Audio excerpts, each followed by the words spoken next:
Something I have noticed is that I'm watching Phantom Menace and Obi-Wan's hair changes like in like a ridiculous way. He's quite clearly wearing a massive wig in some of them.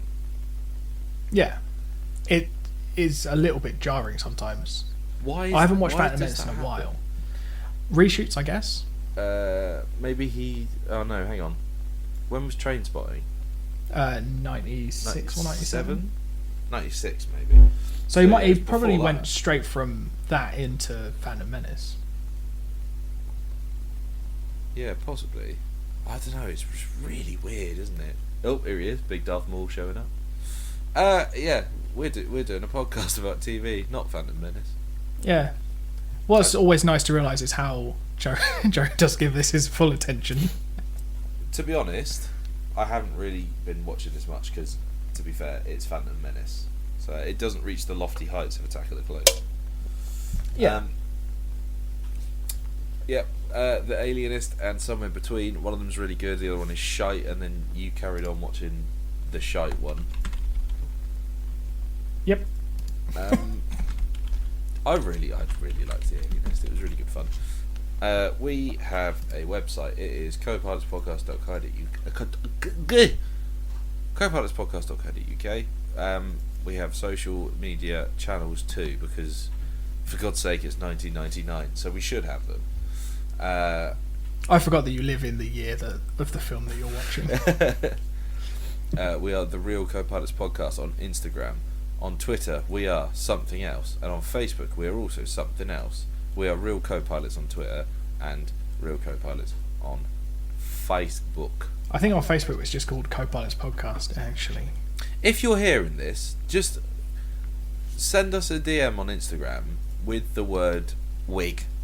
Just send us wig, the word wig, and then we'll know someone is listening. Joe will respond.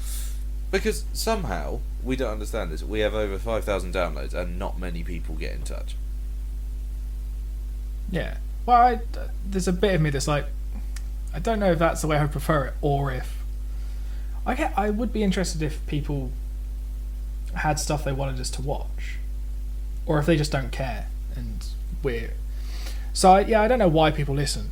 No, that's what really we're curious about. That's what most of our texts back and forth are about. Just we got more downloads, don't know why. But yeah, don't stop listening though, because that's what pays the bills, isn't it? No, we get no money from it. Well, I mean, it's paying bills for Simplecast and Squarespace. Hey, you're welcome. Squarespace. Yeah, how do you think we got a website? Oh, that's very clever. Anyway, listen to this shit heap.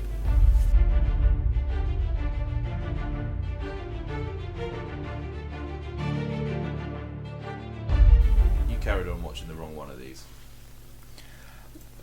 Well, I'd argue with knowledge of past the first episode that it's not as bad as it might seem. But it was rubbish. But they hooked me. Yeah, what are we doing this week? We'll get to which one it was that you carried on watching and were wrong to do so in. We got The Alienist and Somewhere Between. These are both Netflix shows. Yes. Is that the weird link? No, the weird link is crime. Crime. Turns out specifically it does pay. Serial crime. Time travel. Okay, which one would you want to start with? Well, I guess, should we start with the one that you didn't like, but I have nearly finished? Then we can move on to the one that we both liked, but I watched second, so didn't just leave Netflix to do its thing. Okay, so Somewhere Between. Yes. Oh, that's interesting. It is an American adaptation of a Korean mystery TV show called God's Gift, 14 Days. Well, I mean, that the God's Gift 14 Days title makes a lot more sense. I bet that the Korean version cuts to the chase and shows you what kind of show it is a lot quicker. Because I think maybe. I think that it's probably the idea of it would be better accepted and understood straight away. because this, I think, really drags out what the show is. Yeah, well, I think... so, from the past episode 1 knowledge, I think episode 1 is slower specifically to set out all of the chain of events that happen that they're then going to go back through and fix. Or not fix. I couldn't possibly say. So that's it. There's this is what right. So there's a serial killer. Yes. Who is killing? Is it specifically women? Yeah. Or yeah. No, it is exclusively women. I don't think they're that fussed about the MO that makes all of the women match a specific demographic and everything. But I think it's just. Yeah, they're trying to kill young women. And as a result of this, a discussion has opened up that the death penalty should be reinstated. The first person to go ahead and have the death penalty inflicted on them is Danny Jackson, who has been convicted of murder even though he's disabled.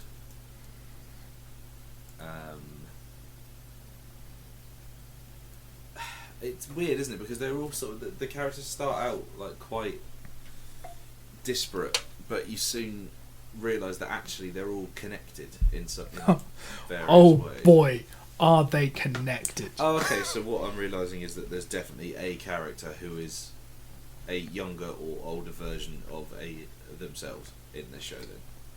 No, I just mean everything.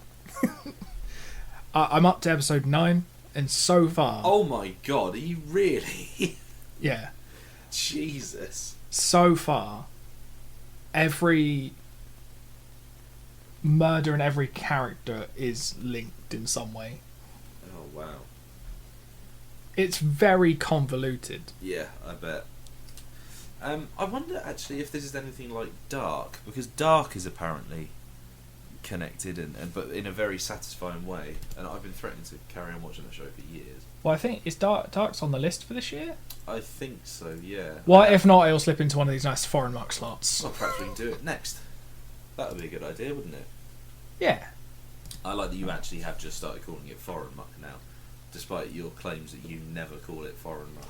No, I didn't coin the term.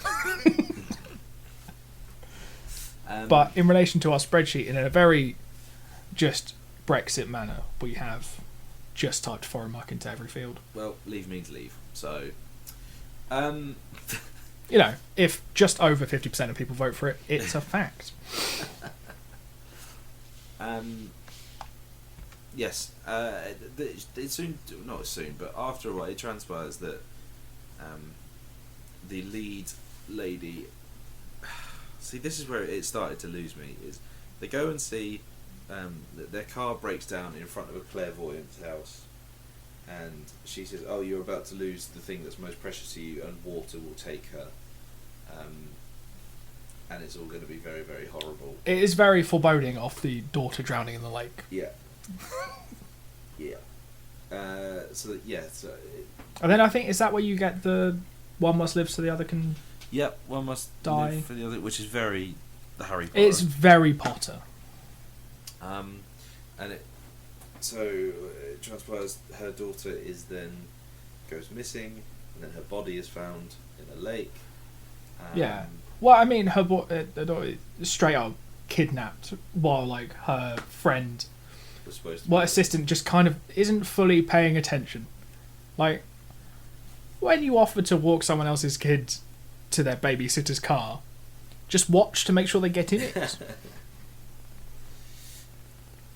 She then prepares to kill herself. She throws herself in the lake, and then she wakes up, and she's gone back in time by 3 months.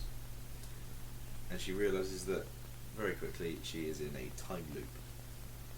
Yes. Which I don't know if I liked or not. I don't know if I liked that it was like a slow reveal time loop thing. The thing is, so I read the synopsis, and it's just in the synopsis that she ends up in That's the thing. It's not a time loop. It's like a quick reset. Oh, okay. So she doesn't. There's no point that she goes back again. It's not. As far as I'm into it, she hasn't gone back again. I'm gonna read the last. Everything. The pressure is on. Okay, there's many characters in here where it says this person is dead and I don't know who they are. This person's dead and I don't know who that is either. Oh yeah, like so it's the thing. The reason that I kept watching it and didn't just go meh drivel was because I like a thing where people go back in time knowing what's about to happen. Do you remember? I think it was season 1 where we watched Frequency. I did wonder if you were going to bring up Frequency because I think Frequency does this in a much better way. It does it in a cleaner way where they're communicating across time rather than actually reliving it, doing a reset. But the thing, I don't think. Also, it's 10 episodes and then it's done, so it's my favourite length of show. Oh, so it's a limited series. This one. Yeah, maybe not quite as limited as it could be. It could be shorter, but because there's a couple episodes where it's just we ran about. It's just like cool. But it does have some pretty good twists and turns, and I don't know. I found the whole thing quite stagey. There's quite a few performances that feel like very theatre, and there's a lot of exposition. Like the couple where it's the chap who has previously been a detective or a cop or something, and his mate. Their conversation is basically just, I'm this person, and this is what I think, and this is where I was last year, and I'm this person. This is what I think, and this is what it was a bit. I mean, you know how we like show don't tell. It was very much a tell. Yeah, I suppose they got that out of the way in episode 1 purely so that because they don't ever have to reintroduce characters. They just get it all out of the way, and then everyone looks at them a bit mental when they're going back and being like, "Oh God, we have to do this." So my daughter doesn't know. It's like, why is your daughter going to die? There's a point that they just flat out explain it. They just go, "So this all happened," but they call it like we had a premonition, or I think at one point they just call it an alternate reality. And everyone just goes, "Uh-huh." But there's a point, I think it's like episode 8 or something, where Laura's just talking to, I think it's like the police chief or captain or so. I don't really know how hierarchy works in American police. Yeah. I think there's like a murder quota to get to the top or something. I'm not in the loop. But then, and this police captain just stops questioning it. She just goes, "Wow, you helped us sort of track down that serial killer, so trust you implicitly." It's just like no one's really asking questions about. So the first thing they do is they go after the serial killer, because obviously in the first 20 minutes there's 2 killings over 2 days, and they're like, well, we know where he's gonna be. Yeah. And then everyone just goes, "Oh yeah, that seems like," because she just goes, "I was working on a story." Like, they use the sort of journalists can kind of do whatever they want mentality, like Venom. Yeah. But without a symbiote. But the thing, I don't think it's bad. But I'm not by any means saying it's the best thing I've ever seen. It's just, I think it's better than the pilot lets on.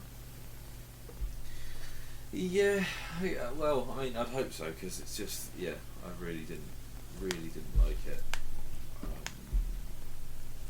Well, I say that. That's probably why there's only one season.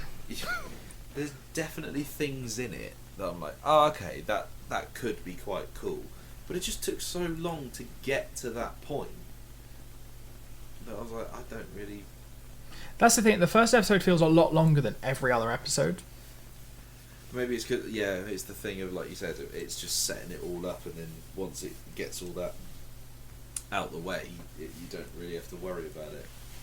Well, yeah, because what's going So I think it's the thing I like about shows that do this, like playing with time, being like, here are characters that have knowledge of future events, then watch them change the first fucking thing they find and go, well, kind of hope this plays out sort of similarly.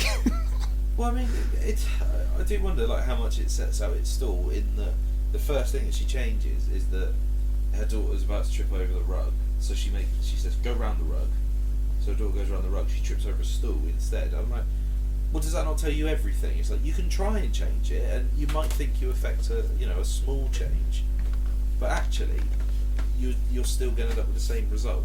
And then the more stuff you change, I think they do dip into the sort of like fate sort of like predetermined destiny sort of thing, where like you can nudge the line, but the narrative's not going to change. It was still realigned back into what it was always going to be. It's very, very difficult to do any sort of time-related stuff, because when you really, really drill down into it, inherently none of it makes any sense. Like, I'm not sure if there is maybe there is, but I'm not sure if there is a coherent time travel story which completely, can get away with the rules that it sets out with. I mean, I don't know. I think the time turners in Potter kind of work in that you are back in time, but like, Jesus Christ, if you mess with yourself, like you're gonna be broken. But then it doesn't really say what happens if you don't end up in the right place. And well, I mean, they say like they've had to get special permission for Hermione to have one. But even then, I kind of feel like if it's that powerful that it can literally change, you go back in time, I don't think they'd give that to a 13-year-old girl who has a history of bending or breaking, because she's at that point 2 years in and she's been involved in two quite yeah, like she's had an interesting couple of years. She was a cat for a bit. But I think it's a hard thing to do well, and I think this gets it mostly right from the entirety of the first season. It's yeah, cool. It's just a shame that I didn't think you could get the characters right or the performances. Like the bit where she's doing the plea on telly, and it's saying, "Oh, please, I was wrong to think I could outsmart you." Yada yada yada yada. I was looking at that and thinking, all that's going through your mind is, give me an award. Like, look at me acting. I'm doing some acting. Check out how good my acting is. It just, I just didn't go for it. It's a shame because, time travel stuff is generally pretty interesting. Yeah, it's reminding me that I need to go back and finish watching 11/22/63. That is exactly where I was about to go with it. Is that I think that really does a good job of doing a time travel story, but then I think that's such a vast story because he's got to live through. Because he goes back to 1959, isn't it, or 57 or something? Oh yeah, he's living there for a bit. So the fact that you have to go back for that long. And even like when he first goes through and he goes and does the gambling and then gets in trouble with the girl, so he has to go and reset straight away. Like, there's a reason that novel is like 600 pages because it's so complicated. Yeah, but I think it does. What I think that book did quite well is it gave you that little taster, let you see him get it wrong, and then sort of set out his rules from there. Yeah. Yeah, I'm interested to see how this finishes off, and then there's no more of it, so fuck it. Well, this is the thing with Dark, is that I keep saying I need to set aside a weekend so I can just watch Dark all in one go, because I think it's going to be the sort of show where you could get lost very, very easily.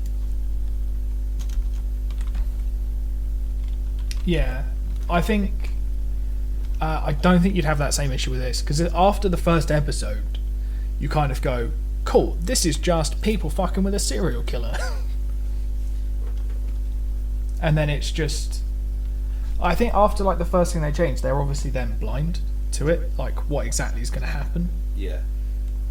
But they do have, like, there is another instance of that, like them sort of pushing the line a little bit and then being like, oh look, it's just sort of snapping back, where they manage to get, like, I think it's the first victim they try and save. She ends up in an alleyway instead of a dumpster. Because they save her and then she walks around the corner and gets stabbed. Oh really? It's proper Final Destination then, isn't it? Like, you can think you've gotten away with it, but actually you haven't. Yeah, it's good in that sense, where it shows you things, and then characters are like, oh jeez, we nailed it, we've done it really well, and then they walk around the corner like, oh fucking shit. It took a lot of effort, you know. And that's the thing, like, but so here's the interest, that you meet the serial killer in episode 1. Oh, the person who is the serial killer is in the episode. Is in the episode. Can I have a guess right here, right now, at who I think it is? That's the thing. Since I said I kept watching it, and since I saw the reveal, I was like, I'm not sure who he thinks it was, because you nailed Gossip Girl. So okay, I think it's the super friendly childminder who comes around and is in literally one scene right at the start of the episode. Ah, yeah, no, I forgot about him. Yeah, you got it wrong. So. Oh, cool. Okay. Well, that's interesting. Cool. Do you want a second guess, or?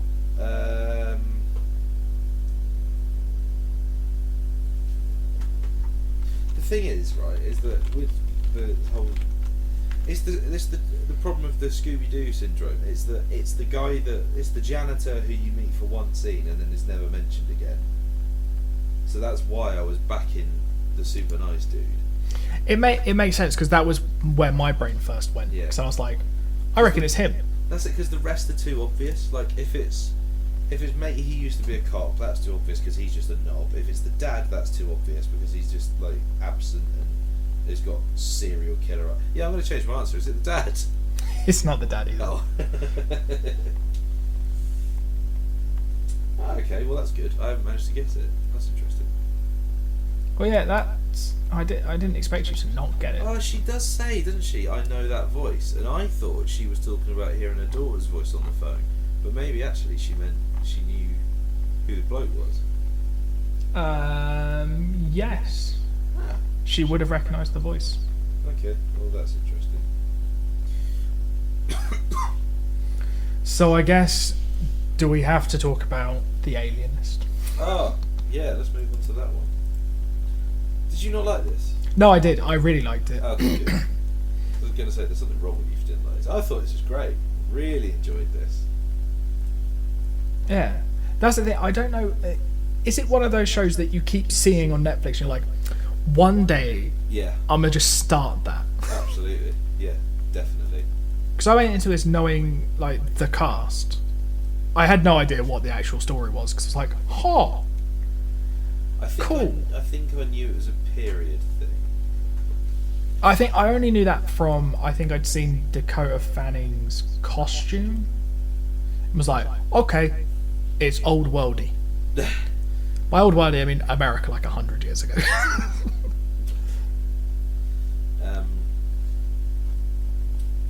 Yeah, I really liked it. I had a feeling it was based on a book, and I've just had a quick look at his Wikipedia page. It turns out, yes, it is.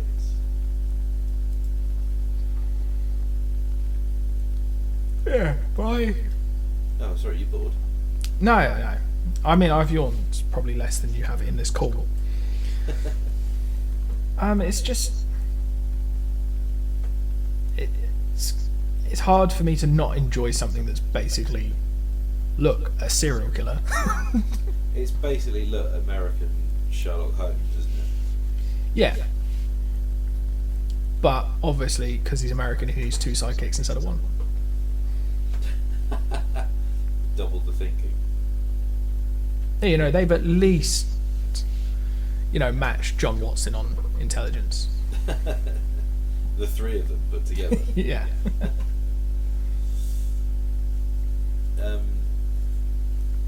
Yeah, I absolutely loved the whole setup of this. Like,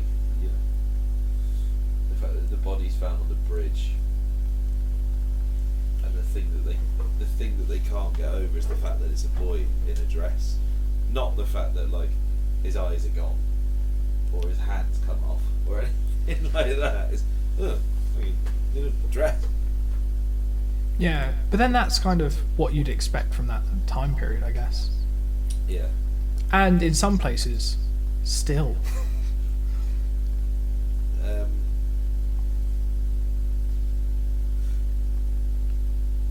It's good. I didn't realise it wasn't going to be like a Monster of the Week. I thought it was going to be like a Sherlock, where they sort of do a case an episode. That's what I thought. I didn't know it was going to be like the cases over the whole series rather than in that one particular episode.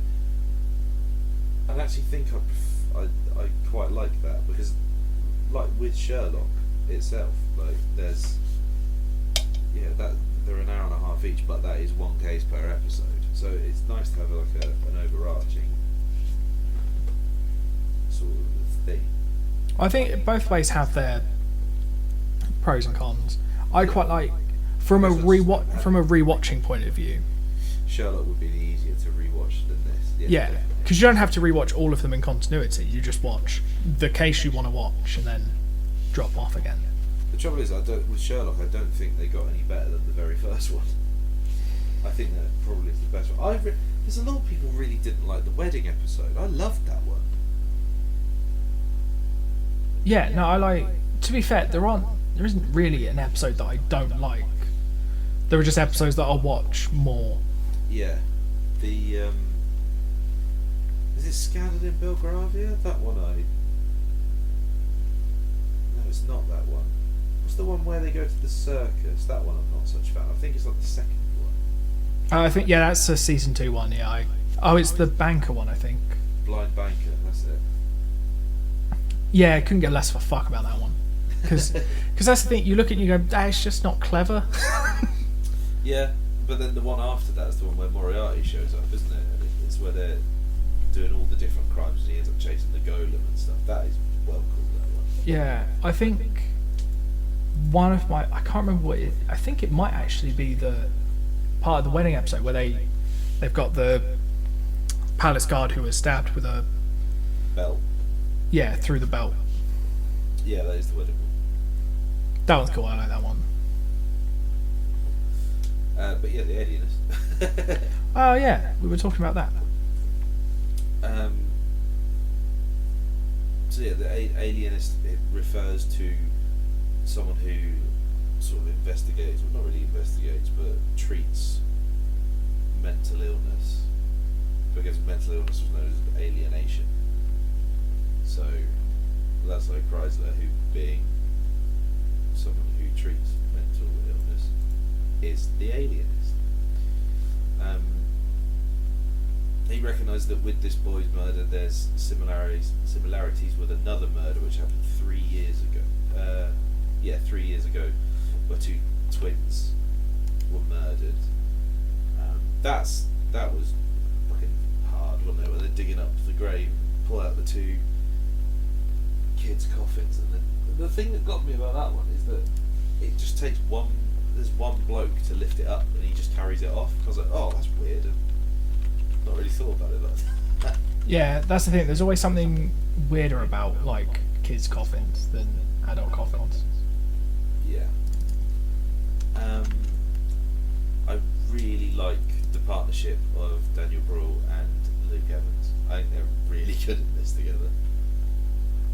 Yeah, that's the thing. It was, I think that casting of those 2 and Dakota Fanning, that was like, how have they got these people to just do telly again?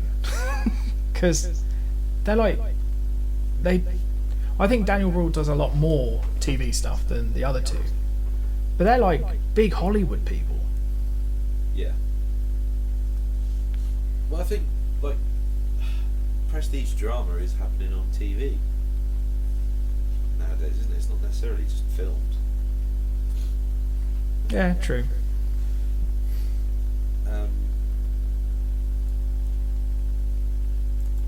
I think the thing that I didn't understand is how they're autopsying skeletons. No, they're still showing like chips out, gouges out of the bones and stuff, weren't they? Yeah. Oh, because doesn't that disprove what they say on the first body where they were like, oh, the crows have got them for the eyes. Yeah. Yeah, and the fact isn't there one of them? He finds like part of the back of the skull of one of them, and he's taunted with it in the carriage right at the end. Someone has put a piece of like skull fragment in his carriage, and then they chase him.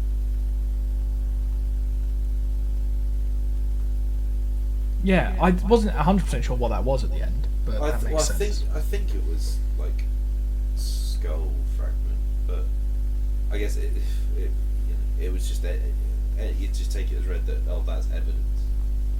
But I thought it was like a piece of skull. Maybe it wasn't. Also, I really liked that whole chase sequence where they chased him up through the building and then just into that room. Yeah, it just reminds you of how weird old buildings are. Yeah. Like, was it because it was the attic, or why was there like a big plank across the room? I think it was just because it was the attic. Yeah. It just looked really strange. But yeah, the fact that like they run into the room and there's a hole in the roof and they're like, how the fuck do you get up there? And I just figured, I guess he must have had a rope or something. But I really liked it. Yeah. I really liked it. Yeah. Are you going to carry on with it?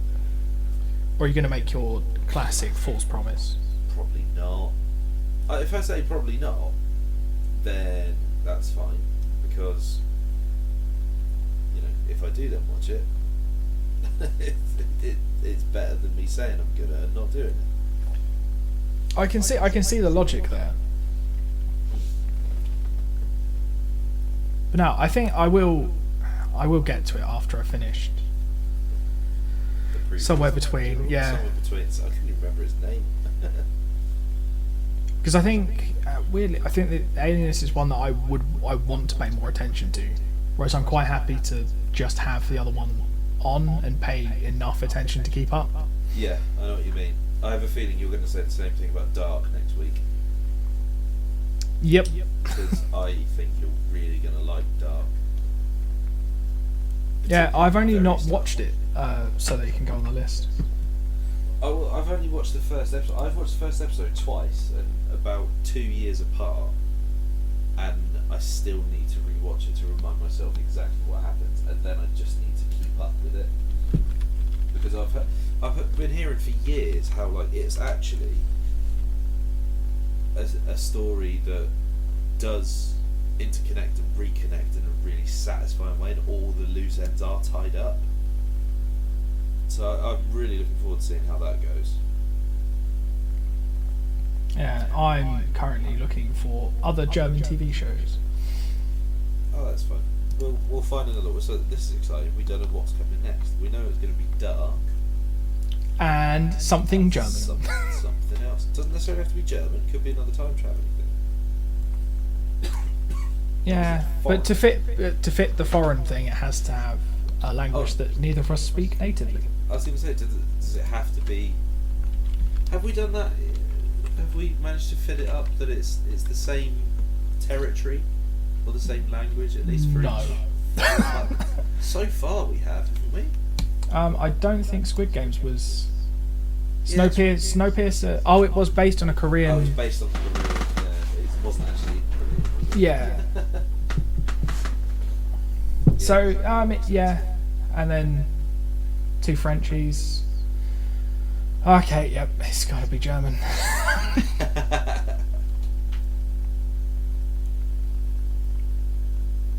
Well, I'm looking forward to that. Oh, hang on, that's not what's next week, is it?